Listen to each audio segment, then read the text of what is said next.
sur cette nouvelle vidéo, comment créer votre propre centre de contact. Nous allons regarder ça tout de suite. Comment créer votre propre centre de contact? On appelle aussi centre de contact, centre de relations clients, call center, service client, plateau d'appel, plateforme téléphonique. Je vous invite à vous abonner à ma chaîne et de rester jusqu'à la fin de cette vidéo puisque j'ai une surprise pour vous. Alors, on commence tout de suite la vidéo. Pourquoi créer un centre de contact? Tout d'abord, on crée un centre d'appel ou un centre de contact pour améliorer la qualité du service, fidéliser sa clientèle, donc se rendre plus joignable, plus accessible, augmenter la productivité de ses équipes et rentabiliser, apporter de la valeur ajoutée, renforcer l'équipe commerciale, faire des ventes et aussi faire de la prospection pour acquérir des nouveaux clients. Vous pouvez aussi faire de la prise de rendez-vous. La première chose à faire lorsque vous avez un projet de centre d'appel, c'est vraiment de clarifier votre projet. Quelle sera la mission du centre de contact? Qu'est-ce que vous allez traiter comme type de mission? Est-ce que ce sera des réclamations, de la prise de commande, un service consommateur, de la télévente, la téléprospection ou encore est-ce que vous allez travailler pour des souscripteurs? Quel type de canaux de communication que vous allez utiliser? Est-ce qu'il y aura du mail, du chat, du téléphone, courrier ou encore des réseaux sociaux? Vous devez également évaluer la volumétrie de chaque canal de communication parce que c'est très important de prendre un historique. Donc, vous devez avoir un historique client et de faire une moyenne d'appels, de mails, de temps de traitement, temps de réponse, nombre d'appels reçus et autres. Donc, soyez le plus précis possible.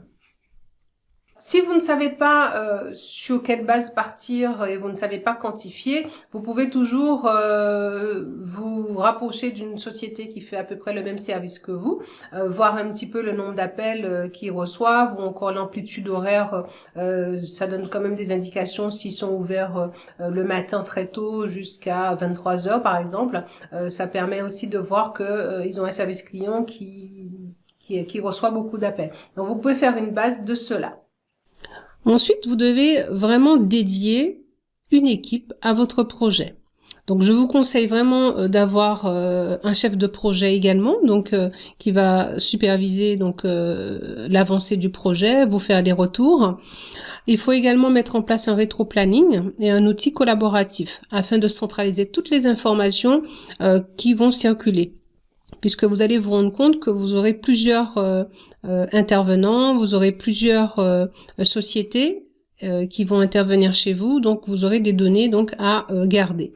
Alors vous pouvez également inclure dans dans le circuit tous les services concernés, donc les services qui vont avoir un contact avec le centre de contact, donc par exemple le service commercial, le service comptable, le service ADV, le service RH et autres.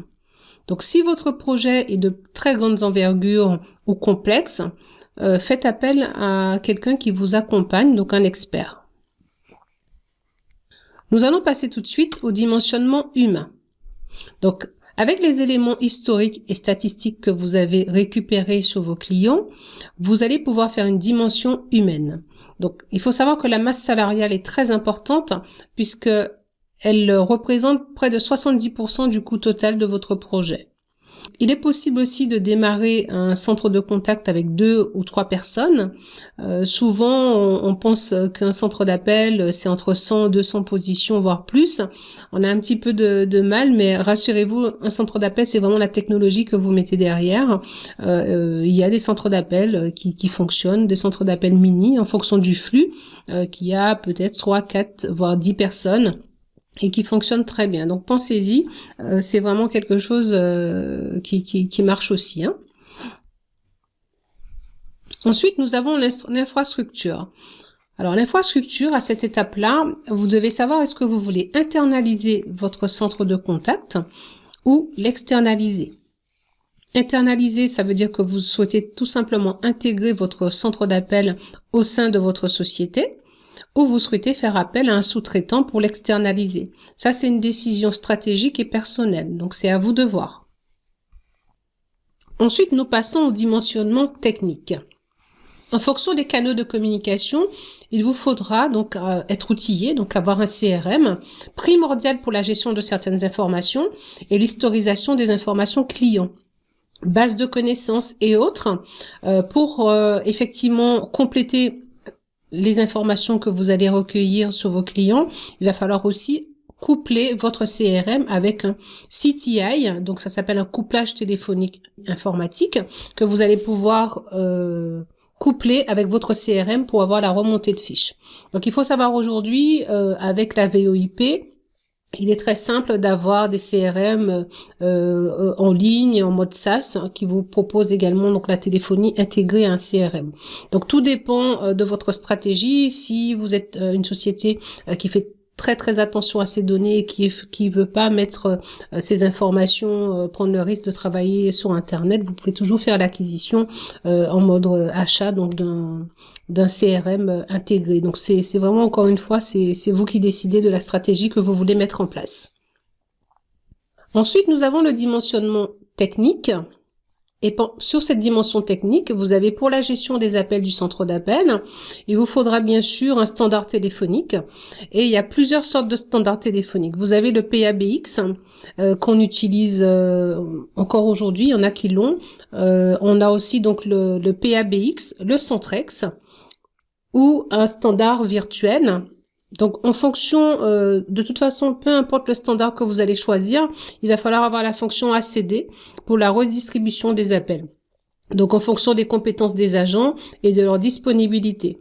Alors, il faut savoir que ce type de standard aussi gère les files d'attente. Donc, ce qui est très bien. Et vous aurez aussi la possibilité d'avoir des AVA, donc un serveur vocal interactif. C'est-à-dire lorsque vous communiquez avec un serveur vocal qui va vous communiquer des choix, il va vous demander de répondre. Voilà, donc c'est à vous de voir en fonction de vos besoins. Nous passons cette fois-ci à la phase recrutement. C'est une étape fondamentale, donc il vous faudra anticiper. Je vous conseille fortement de faire des fiches de poste précises et de vous appuyer sur des éléments référentiels de métier. Il vous faudra également constituer un vivier de candidats, donc vous pouvez vous rapprocher près des sociétés d'intérim, Pôle emploi, Cap emploi ou des cabinets de recrutement. On va passer à l'étape suivante qui va être évidemment la formation. Donc la formation, très important de former vos collaborateurs. Même si les personnes ont déjà travaillé dans des centres de contact, ont une bonne base, il faut quand même former vos collaborateurs pour faire sens avec vos attentes et celles de vos clients. Donc chaque entreprise est différente, chaque entreprise communique de manière différente, donc il est important de vraiment miser sur la formation. Voilà, j'insiste dessus parce que c'est vraiment la phase où on se dit ouais c'est bon, on lui explique le travail, au bout de 3 jours il est prêt et puis on y va. Et après on n'est pas content parce que on n'a pas les résultats escomptés, on a bâclé un peu cette étape et on a des mauvaises surprises. Donc pensez-y, très important de miser sur la formation, d'accord ? Voilà, c'est très important si vous souhaitez garder un niveau de qualité au sein de votre entreprise, de miser vraiment sur la formation continue de vos collaborateurs. Je vous propose également d'élaborer un parcours d'intégration, de créer des outils de modules de formation, donc par exemple les fondamentaux, les outils également donc qu'il va avoir besoin donc pour l'utilisation au quotidien, le comportement adopté le cas échéant, donc quand ils ont des cas de figure difficiles, donc pour pouvoir s'y référer. Donc très important que vous misez sur la formation de vos équipes. Ensuite, nous allons passer à la phase de préparation de la campagne. Donc, vous devez également déterminer en amont des indicateurs de performance, productivité, qualitatif, quantitatif, la préparation du discours des téléconseillers, les FAQ, donc questions-réponses, les traitements des objections, le briefing des agents sur vos attentes et celui de vos clients, les process. La phase de lancement et le pilotage des opérations. Alors, vérifiez l'état de présence de vos collaborateurs. Donc, je souligne encore une fois que c'est important de dimensionner l'effectif de plus de 15% pour s'assurer de la qualité du service lorsque vous allez faire ce lancement. Alors, vous pouvez toujours faire des contrats en CDI, une partie en CDI, une partie en CDD et d'autres intérimaires pour pallier à cette étape de démarrage. Donc, il faut toujours un peu surdimensionner de 15% pour être sûr que vous ayez des personnes qui peuvent répondre au téléphone et qui soient présents le jour du lancement. Nous allons parler également du pilotage. Alors pour le pilotage en temps réel de votre activité, donc je vous propose également d'avoir un outil Normalement, tous les outils de gestion d'appels le proposent.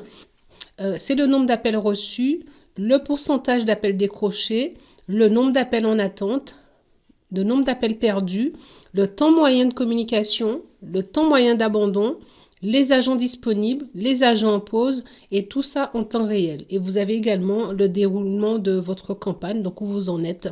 Voilà, donc ça c'est vraiment vos outils de supervision en temps réel.